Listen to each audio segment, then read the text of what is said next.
Investors should expect incremental monetary debasement because the private sector will demand higher yields to capitalize Uncle Sam. So in this chart, we show the holders of marketable Treasury securities by various large investor cohorts. So the blue line is the Fed. They've been shrinking their share. They've been shrinking their share because their growth has not been keeping pace with the growth rate of federal deficits. So their share has gone down because of this quantitative tightening program. They're not selling bonds; they're just not buying them as fast enough. That's so investors need to be aware. It's called. That's why I call it fake QT. So their share is now down at 16%. U.S. commercial bank share is actually bottomed. It's now starting to go up again. It's at 15%. And then foreign central bank share, which is the black line here, which peaked in 2008, is down at 14%. So all these, with the exception of commercial banks, which sort of bottom, the Fed continues to reduce its share. Foreign central banks continue to reduce their share, and so all these dynamics have contributed to the global private sector. Their shares accelerated markedly. Our share, the private sector, our share of the Treasury market has accelerated markedly in recent years, going from 36% in late 2021 to 54% in currently. And again, I was on Real Vision in late 2021, and I said, Uncle Sam, the bully, the schoolyard bully, is going to return with a vengeance and dominate global capital markets in 2022. That was part and parcel. That was consistent with our bearish bias heading into 2022 that we pivoted to in December of that year. It was consistent with our view that, hey, look, they're going to dump a lot of bond supply on the market, and we're going to be the ones who have to buy it. And guess what? We went from 36% of the marketable Treasury market in late 2021 to 54%. And we, the private sector, will force the Uncle Sam to capitalize itself with higher yields because we want units of return.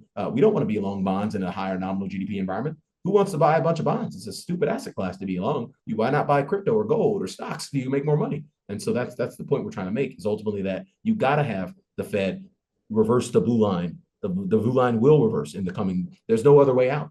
The only other way out is they don't do it, and we have a collapse, collapse in the Treasury market, which causes a collapse in other the global financial system. That's not the outcome they're going to choose. They're going to choose the easy path, and because that's what human beings have always done. And this is why we continue to believe that we're going to see incremental monetary debasement, incremental financial repression, because there's no other way out. So if you have both of those things, then guess what?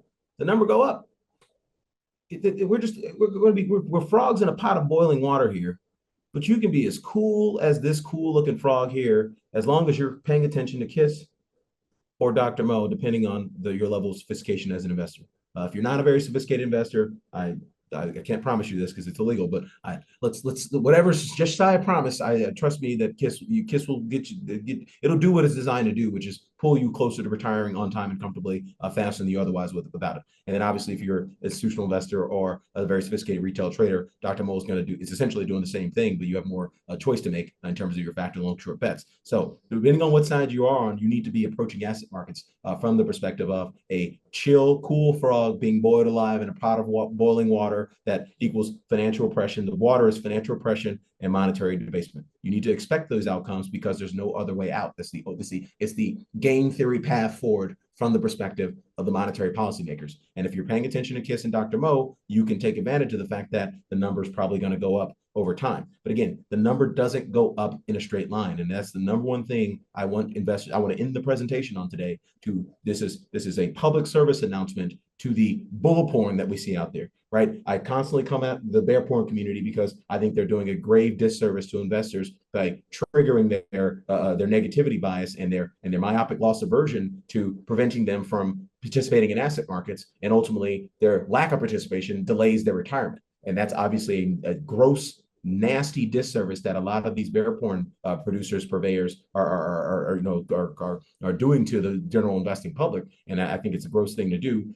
People are putting their newsletter subscription businesses over the needs of their actual customers, which it's crazy to me. And so, we will never be in the bear porn business, but we certainly won't be in the bull porn business either, because ultimately volatility drag is your enemy if you're in the bull porn business. People don't realize this, but the bull porn people they trigger the gullible millennial retail investor who's looking around at the older generations and all the wealth that they created, and they don't see a clear, consistent path forward to generating and accumulating that kind of wealth. And Neil Howe talks about it. My former colleague and one of my mentors talks about this in great detail in his most recent Fourth Turning books. So the bull porn community is out there saying, number go up, be max long this, max long that, all these high beta, high volatility assets. And that stuff works when you're in a risk on market regime. But when you go into a risk off market regime, you have significant impairment in your portfolio. And ultimately, that's also a disservice to investors.